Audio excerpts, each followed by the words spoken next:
تو کیا آپ جانتے ہیں کہ رمضان کے 30 روزے رکھنے سے ہمارے شریر پر کیا اثر ہوتا ہے؟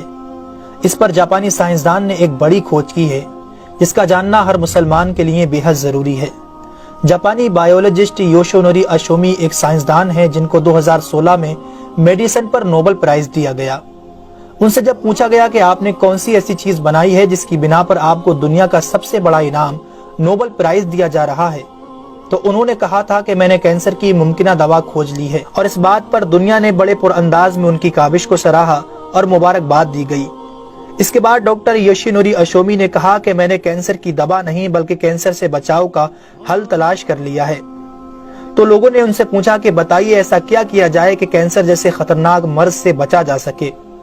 تو انہوں نے کہا کہ جب ہم بھوکا رہتے ہیں تو ہماری باڈی میں موجود غذائیت ختم ہونے لگتی ہے، جس کی وجہ سے جسم بھوک محسوس کرتا ہے۔ اگر اس بھوک کے دوران جسم تک کھانا نہ پہنچے تو ہمارا جسم بھوک کی شدت کی وجہ سے اپنے اندر موجود ان زہریلے سیلز کو کھانا شروع کر دیتا ہے جو کینسر کا سبب بنتے ہیں۔ اس عمل کو میڈیکل کی لینگویج میں آٹوفیگی کہا جاتا ہے۔ اگر آپ چاہتے ہیں کہ آپ کا جسم ایسے بیمار سیل سے پاک ہو تو آپ کو بھوکا رہنا چاہیے۔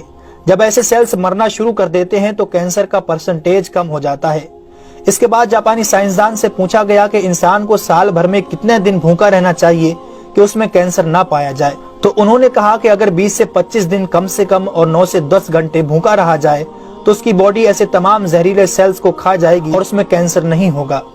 اے میرے پیارے رب کریم، آج ہمیں سمجھ آیا کہ مومن پر روزے کیوں فرض کیے گئے، اور آج مجھے اس احادیث پاک کی بھی سمجھ آ گئی جس میں آپ صلی اللہ علیہ وسلم نے فرمایا کہ ہر شے کی زکوٰۃ ہے اور جسم کی زکوٰۃ روزہ ہے۔ سبحان اللہ!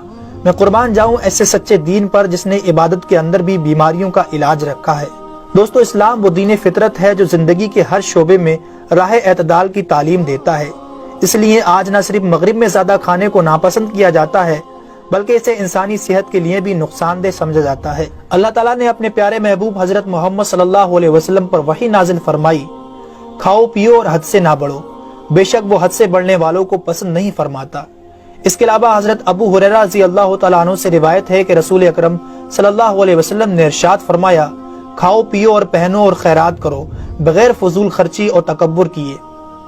دوستو، انسان کو کھانے کی صرف تھوڑی سی مقدار کی ضرورت ہے جو انسانی جسم میں توانائی پیدا کر سکے، جتنی توانائی انسانی زندگی کے لیے ضروری ہے، اور جس سے اس کی صحت اچھی رہے اور وہ اپنی روزمرہ کی ذمہ داریاں پوری کر سکے۔ انسانی جسم کو جتنا کھانے کی ضرورت ہے اس سے زیادہ جسم میں داخل ہونے والا کھانا چربی بن جاتا ہے، جس کی وجہ سے انسان کا جسم بڑھ جاتا ہے، اس کی رفتار سست ہو جاتی ہے اور وہ بہت زیادہ تھکن محسوس کرنے لگتا ہے۔ اس کے علاوہ انسانی جسم بہت سے امراض کا شکار بھی ہو جاتا ہے۔ اسی لیے اللہ تعالیٰ نے روزے فرض کیے تاکہ 11 مہینوں کے دوران کھانے پینے کی بے احتیاطی کا ازالہ ہو سکے۔ قرآن پاک میں اللہ تعالیٰ نے روزے رکھنے کا حکم ان الفاظ میں بیان فرمایا ہے، اے ایمان والو، تم پر روزے فرض کیے گئے جیسے کہ تم سے پہلوں پر روزے فرض کیے گئے تھے تاکہ تم پرہیزگار بن جاؤ۔ دوستو، قرآن مجید میں بیمار اور مسافر کے لیے روزے مؤخر کرنے اور جو روزہ نہ رکھ سکے ان کے لیے فدیہ ادا کرنے کا حکم دیا ہے۔ اس کے بعد روزہ رکھنے کی حکمت ان الفاظ میں بیان فرمائی، اور تمہارے لیے روزہ رکھنا ہی بہتر ہے اگر تم جانتے ہو۔ دراصل یہاں یہ بتایا گیا ہے کہ اگر تم موجودہ علم کو سمجھتے ہو تو تمہارے لیے بہتر یہی ہے کہ تم روزے رکھو، کیونکہ روزہ اپنے اندر بے شمار روحانی، نفسیاتی اور طبی فائدوں کو رکھتا ہے۔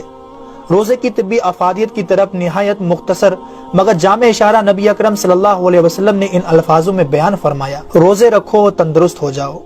اللہ رب العالمین ہم سب کو اس مہینے میں زیادہ سے زیادہ نیکیاں کرنے اور سارے روزے رکھنے کی توفیق عطا فرمائے۔ آمین ثم آمین۔